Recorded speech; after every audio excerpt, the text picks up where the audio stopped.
This is my story. My name is Nova Carter. Some lives are taken away forcefully, and some lives slowly slip away from a person. Mine was the second kind, and by the time I realized it, everything had already gone too far. I never intended to tell this story to anyone, but some truths become such a heavy burden on the chest that breathing becomes difficult.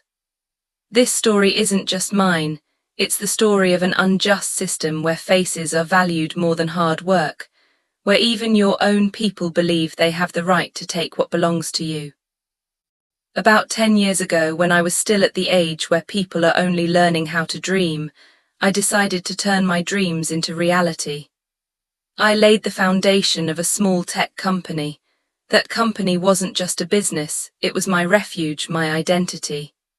When the world ignored me, this was the one place where my voice mattered. I didn't have a big name or any connections. All I had was belief reflected in my tired eyes. I saw days when my bank account was empty and the office had nothing but a single chair and a table. Still, I didn't give up. I promised myself that even if I fell, I would fall on my own terms. Nights grew longer and days grew shorter. Sometimes I waited endlessly for a client's email, sometimes I fought to put an idea onto paper. I played every role myself, founder, manager, and at times, a quietly exhausted girl wiping her tears in silence. But when the first contract was signed, it felt like life had accepted me for the first time. Slowly, the company began to take shape. People joined, ideas were shared, and my vision turned into a system. I worked with people who believed in me, and I believed in them. We weren't just a team, we were a promise I had made to myself. Meanwhile, in another part of my life, my younger sister Olivia Carter was moving along a very different path.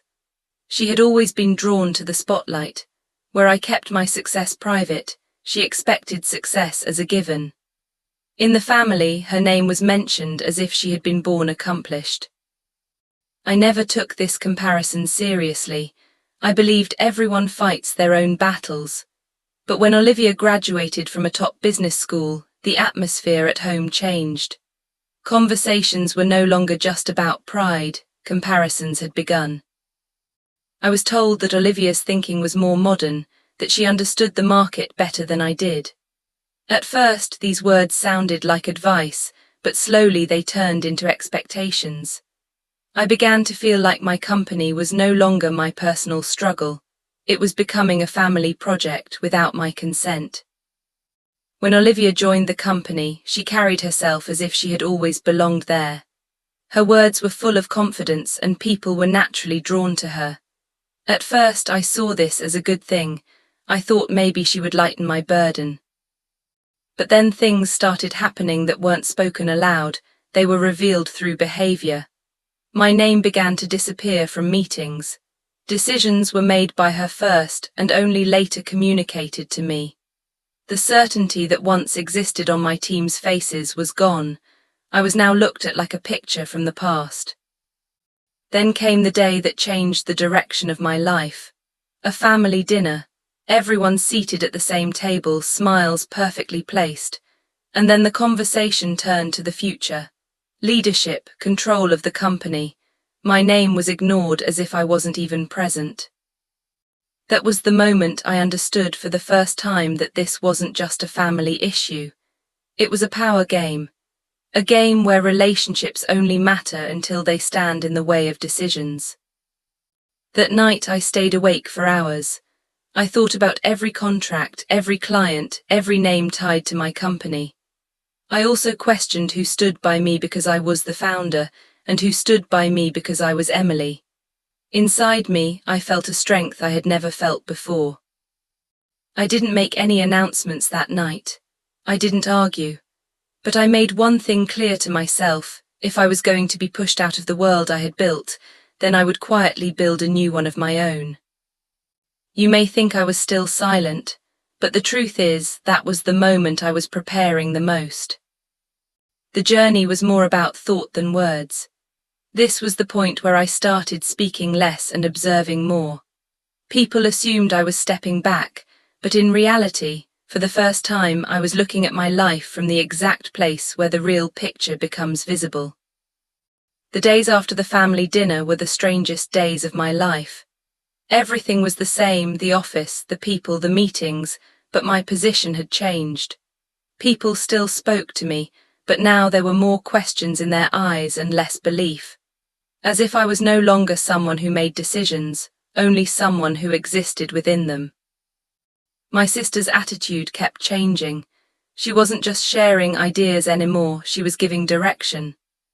In meetings, she spoke about the future as if it already belonged to her. I watched how people nodded at her words, and instead of taking notes on what I said, they began looking at each other. From the very first day, I understood that if I didn't control my emotions now, I wouldn't just lose my temper, I would lose my position. So I put on a mask of normality. I kept smiling, kept attending meetings, and kept reacting as if none of it affected me. But behind that mask I was knotting everything. Who talked to whom, who had lunch with whom, who paid more attention to whose words. Power never shifts overnight, it leaves small signs behind. And I was collecting those signs the way someone protects their most valuable documents. My parents' behavior had changed too. Now, when they spoke to me, it was more in the name of family than business. I was made to feel that I was becoming too sensitive, that I should feel proud my sister was moving ahead. But no one asked why I was being pushed away from the company I had nurtured with my life. Inside the office, a new system was taking shape. Reporting lines were changing. People who once reported directly to me now had their emails routed to someone else first. I questioned it once or twice, but the answers I received made it seem like I was holding onto an outdated rulebook that was no longer in use. That's when I made another decision. I would be strategic, not emotional. I began speaking personally with my oldest clients. No hidden agenda, no official announcements, just connection. I reminded them where our journey had started and what my role had been in their company's growth. In the same way, I spoke separately to the people within the team who weren't just connected by position, but by belief. I made no promises. I simply observed who could still look into my eyes and see the same certainty that once existed. Meanwhile, my sister was growing even more confident. She now announced decisions instead of discussing them. She had begun to mistake my silence for her victory. Perhaps she thought I was broken or that I had stopped fighting. People often make this mistake. They confuse silence with weakness. One day there was a meeting about an important contract. That contract was like the backbone of my company. My opinion wasn't asked at all. When the decision was announced, I simply said that I wanted the contract details. For a moment the room fell silent. Maybe everyone realized then that I could still ask questions. After that day, it became even clearer to me that this wasn't just a role shift, it was a complete takeover. And in that takeover, my place was being reduced to a symbolic title. That night, I asked myself a question: could I live as a guest in the company I had built? The answer was simple, but acting on it was. For the first time in my life, I accepted that I didn't need to prove myself to anyone. I only needed to protect my hard work. And if that required creating a new path, I wasn't afraid of it. That's why I deepened my planning even further.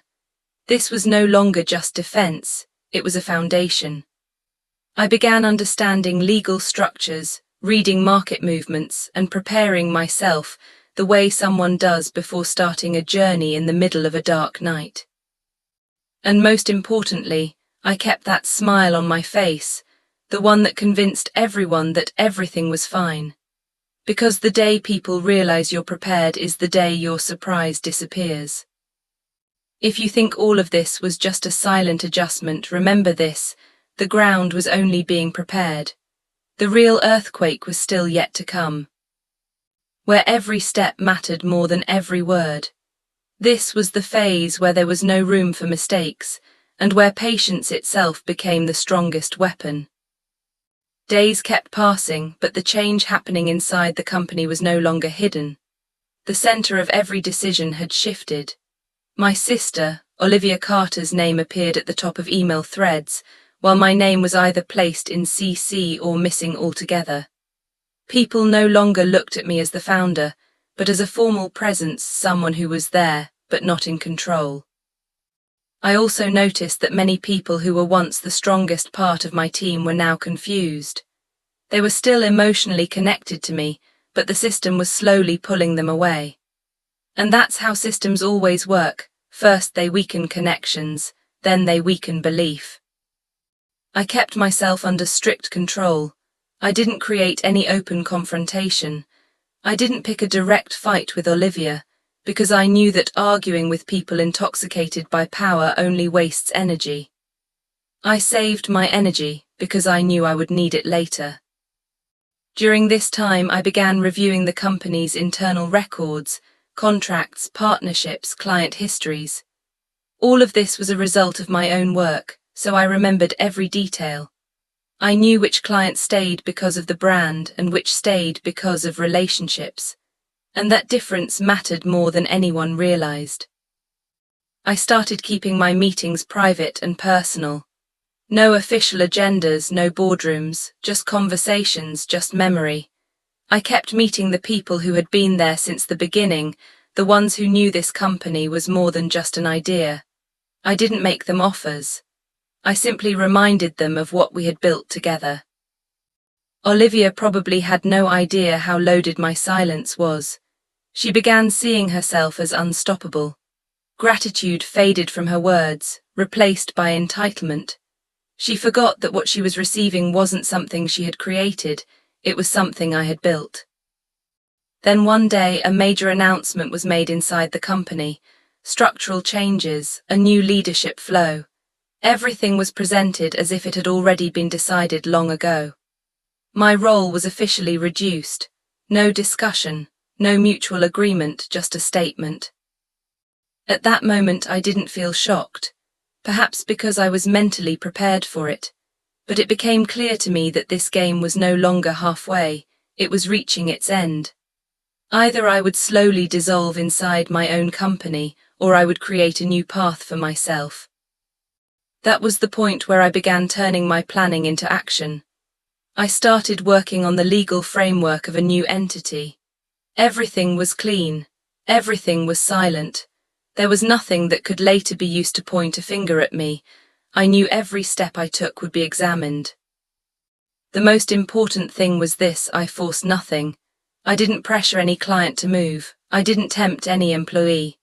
I simply created an option, a place where people could feel safe. And where people feel safe, they come on their own. Olivia was busy celebrating her success. Media mentions, networking events, praise. She believed everything was under her control. What she didn't know was that the pillars she was standing on had roots connected to me. I had made one thing very clear to myself: this war is not won by shouting. This war belongs only to those who know how to wait, and I was waiting for exactly the right moment. Those who believed I had exited the story had no idea yet. The real story was about to begin exactly where everyone thinks the game is already over. This was the point where decisions weren't just made, they were executed. This was the moment where my silence was about to reveal its true meaning. I had fully prepared my new entity. The legal papers were complete, the structure was clear, and most importantly, my conscience was at peace. I hadn't broken any laws, crossed any boundaries. I had simply given my hard work a new home, the hard work that had once been the soul of my company. And now things started moving on their own. Some clients began asking questions. They no longer saw the clarity in meetings that had existed before. Promises that once came from my words were now only on slides, but without weight. And where weight disappears, belief slowly begins to slip away. Then the moment I had anticipated but had patiently allowed arrived. The first key client shifted to my new entity. No announcements, no drama, just a simple, quiet decision. Then the second. Then the third. This wasn't a race. It was a natural shift, like a river finding its own course. Ripples began within the team as well. Those who were only attached to titles stayed behind, but those who had been connected to my vision began asking questions. The system had no answers for them, and when the system has no answers, people start looking for alternatives. I still hadn't taken any official step. I kept coming to the office, attending meetings, but now there was no helplessness in my eyes. There was calm, the calm that only comes when you know you have a choice. Olivia probably realized for the first time that something wasn't right. Reports started coming in late, numbers began raising questions. Her meetings weren't as smooth as before. Yet she still wasn't ready to accept that what she had gained was only a chair, not the foundation. Then came the day I had carefully prepared for. I submitted my resignation. No emotional speech, no complaints, just a formal letter. There was no anger in it, but every word carried weight. Along with it, I announced that I was moving forward with my new company. The silence that followed in the room was the loudest voice of my life. For the first time, Olivia's face showed not confidence but uncertainty. My parents, who had always made decisions first, were now questioning, but it was too late for questions. The real shock came when they realized that the core part of the team had already aligned with my new entity. Key clients hadn't renewed contracts, the market reacted, and numbers no longer lied. The company that had once been my identity was now just a hollow structure. Olivia tried to talk to me. For the first time, her words carried no authority, only requests. But I didn't give her a retort, didn't waste a word. I simply said that what I had built, I had saved, and what she had been given, she had been responsible for managing. That was my revenge. No screaming, no vengeance, no spectacle. My revenge was that I saved myself. My revenge was that I proved that power doesn't come from being handed a position, power is built. And those who sit in a chair without effort cannot bear its weight. My new company soon took the place I knew it deserved. Clients were happy, the team was motivated, and for the first time I was not just a CEO, I was free. I didn't look back because what was behind me was never mine. And my old company, it still existed but without a soul, without the people who had kept it alive. This wasn't coincidence, this was consequence. Every decision, every injustice had its result. I learned that sometimes winning against your own people is the greatest lesson, and sometimes the best revenge is giving them something they cannot handle. If you think this story ends on a twist, remember this: the real victory comes when you turn your silence into your strength, and the world sees for itself whose right it truly was.